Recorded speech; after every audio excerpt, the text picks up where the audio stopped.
let's take a look too at the other big story. The Financial Review's got it, the Australian's got it. This is the Prime Minister heading off to the G7. Of course, Australia not a member of the G7, but Australia invited. And the Australian's story tomorrow, Morrison to warn allies that the threat of Indo-Pacific conflict is growing.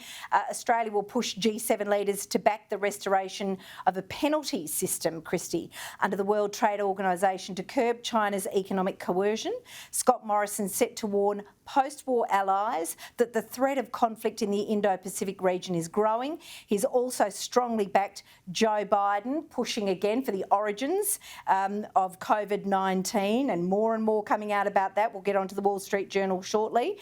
In his most forward-leaning foreign policy speech before he heads to Cornwall for the weekend's summit, the Prime Minister will call for liberal democracies to re-establish the active Cold War cooperation that defended the international rules-based order and pursuit of freedom in the face of a rapidly deteriorating strategic situation. Kristy, there's a lot to unpack in this article. Tell me what you took from it. I think the remarks that we've seen here reported made by the Prime Minister present to Australians a Prime Minister that perhaps we haven't seen for some time, an international global statesman-like Prime Minister.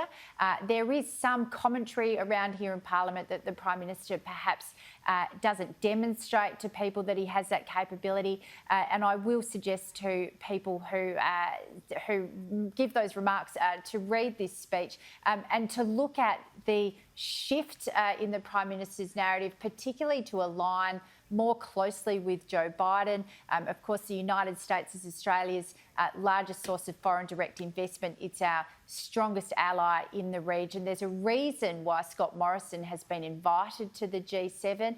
That's because Australia is integral to keeping regional stability afloat in the Indo-Pacific region. We are integral to keeping that strong relationship with India.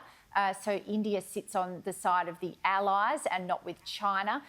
It cannot come to bear that we have two of the nation's most fastest growing economies colluding together in the region against the interests of Australia and the allies. And I think, you know, this is a real foreign statesman-like show that we're going to see from Prime Minister.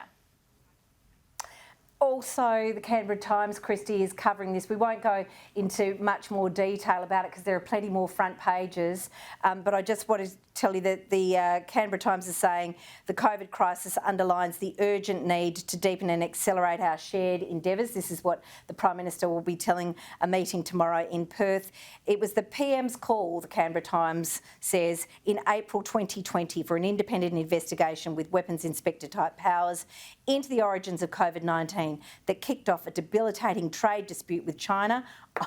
I would say that if you talk to farmers that it was probably underway previous to that, but anyway, which has now cost Australia about $50 billion.